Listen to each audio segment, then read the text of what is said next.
vous avez signé un compromis de vente dans lequel vous avez sans doute inséré une condition suspensive d'obtention d'un emprunt. Cette condition suspensive a été encadrée de manière à protéger quand même le vendeur, c'est-à-dire que vous avez indiqué vouloir souscrire un prêt d'un montant maximum de tel montant, vous avez indiqué que vous accepteriez un taux d'intérêt maximum de X et une durée maximum de temps. Bien.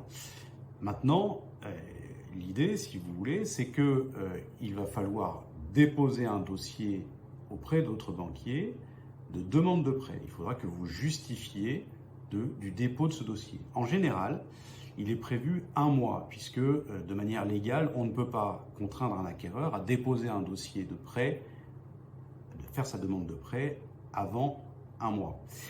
Cela dit, si jamais vous voulez accélérer la vente, le délai d'1 mois est très tardif. Donc je vous conseille de le faire le plus rapidement possible.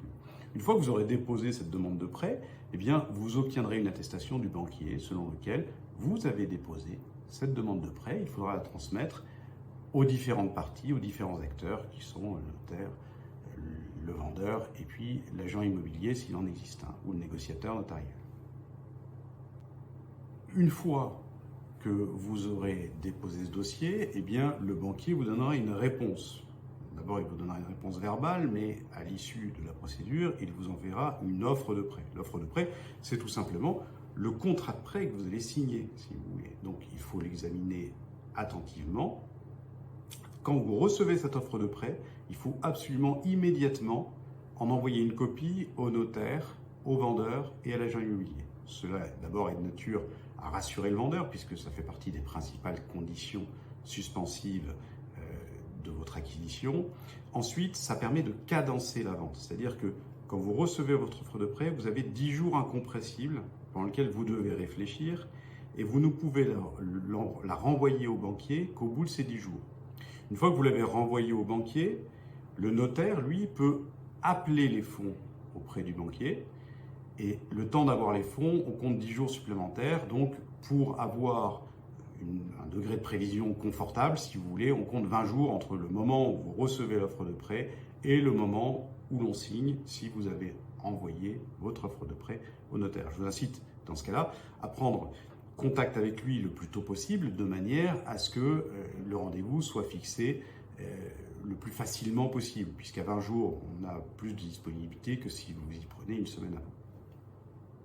Enfin, j'aborderai en dernier point la négociation que vous pouvez avoir avec le banquier en ce qui concerne ce prêt. Le montant, vous l'avez déterminé. Le taux, eh bien, c'est souvent un objet de négociation avec la banque. Donc, rien ne vous empêche de négocier ce taux et de mettre en concurrence éventuellement plusieurs banquiers. L'assurance fait partie des éléments qui peuvent coûter cher au niveau d'un emprunt. Donc, vous avez 2 possibilités, soit de prendre l'assurance générale de la banque, si vous voulez, soit de prendre ce qu'on appelle une assurance déléguée. Cette assurance déléguée devra, par contre, présenter exactement les mêmes garanties pour le banquier que celles qu'il vous offre par l'assurance générale.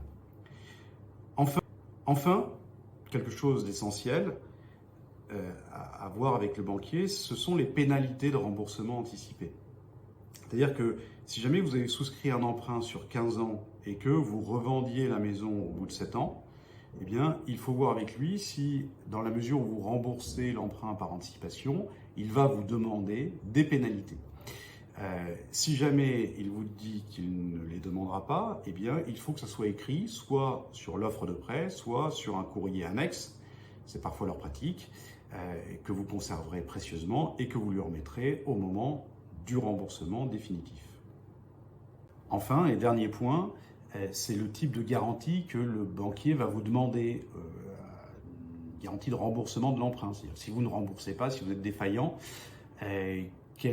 comment le banquier va-t-il pouvoir se payer? La première, c'est la garantie hypothécaire. C'est-à-dire qu'il prend une hypothèque sur le bien, une garantie qui est très courante, et si jamais vous ne remboursiez pas, eh bien, il pourrait saisir la maison et se payer sur le montant du prix de vente.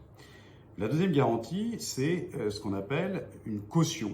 C'est-à-dire qu'à ce moment-là, le banquier fait appel à un organisme de caution qui lui-même va garantir que si jamais vous ne payez pas, il va rembourser l'emprunt. Bien évidemment, il saisira votre maison derrière aussi.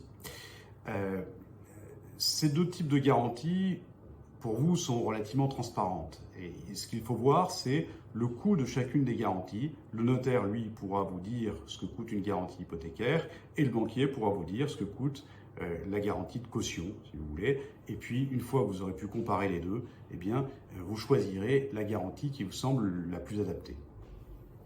Bien évidemment, si une question se pose qui n'ait pas été étayée dans ce petit tuto, n'hésitez pas à nous joindre de manière à ce que l'on puisse vous répondre. Merci de nous avoir suivis.